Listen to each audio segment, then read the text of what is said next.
भारत की विकास यात्रा का एक महत्वपूर्ण पड़ाव है। 140 करोड़ भारतीयों की आकांक्षाओं का बजट है। ये हर भारतीय के सपनों को पूरा करने वाला बजट है। हमने कई सेक्टर्स युवाओं के लिए खोल दिए हैं। सामान्य नागरिक विकसित भारत के मिशन को ड्राइव करने वाला है। ये बजट एक फोर्स मल्टीप्लायर है।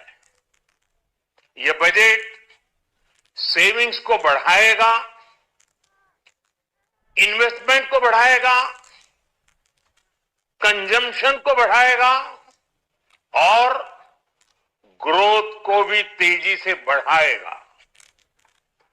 मैं वित्त मंत्री निर्मला सीतारमण जी और उनकी पूरी टीम को इस जनता जनार्दन का बजट, पीपल्स का बजट, इसके लिए बहुत बहुत बधाई देता हूं।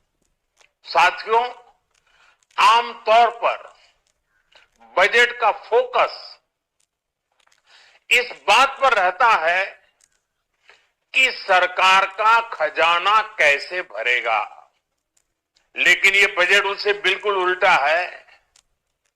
लेकिन ये बजट देश के नागरिकों की जेब कैसे भरेगी, देश के नागरिकों की बचत कैसे बढ़ेगी और देश के नागरिक विकास के भागीदार कैसे बनेंगे, ये बजट इसकी एक बहुत मजबूत नींव रखता है।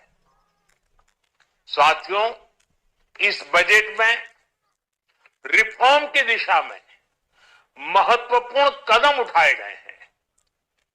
न्यूक्लियर एनर्जी में प्राइवेट सेक्टर को बढ़ावा देने का निर्णय बहुत ही ऐतिहासिक है।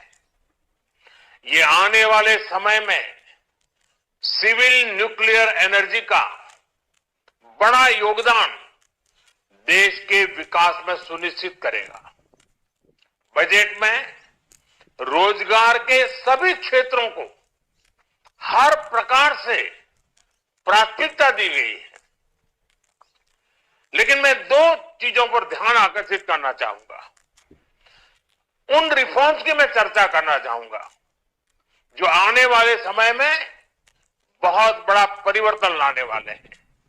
एक, इंफ्रास्ट्रक्चर स्टेटस देने के कारण भारत में बड़े शिप्स के निर्माण को बढ़ावा मिलेगा।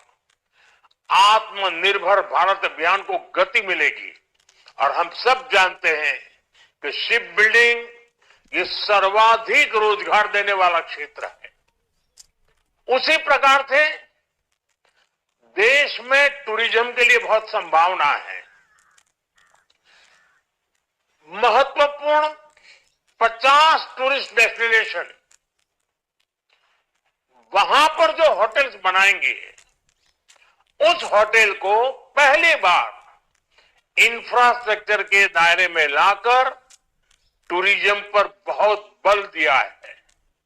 इससे हॉस्पिटैलिटी सेक्टर को, जो रोजगार का बहुत बड़ा क्षेत्र है, और टूरिज्म जो रोजगार का सबसे बड़ा क्षेत्र है, एक प्रकार से चारों तरफ रोजगार के अवसर पैदा करने वाला एक क्षेत्र को ऊर्जा देने वाला काम करेगा। आज देश विकास भी, विरासत भी इस मंत्र को लेकर चल रहा है।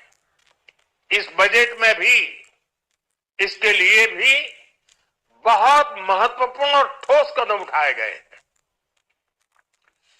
1 करोड़ पांडुलिपियों के लिए संरक्षण के लिए, मैन्युस्क्रिप्ट के लिए ज्ञान भारतम मिशन लॉन्च किया गया है।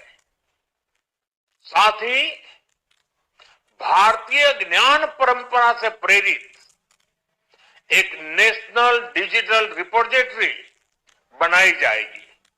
यानी टेक्नोलॉजी का भरपूर उपयोग किया जाएगा और हमारा जो परंपरागत ज्ञान है उसमें से अमृत निचोड़ने का भी काम होगा। साथियों, बजट में किसानों के लिए जो घोषणा हुई है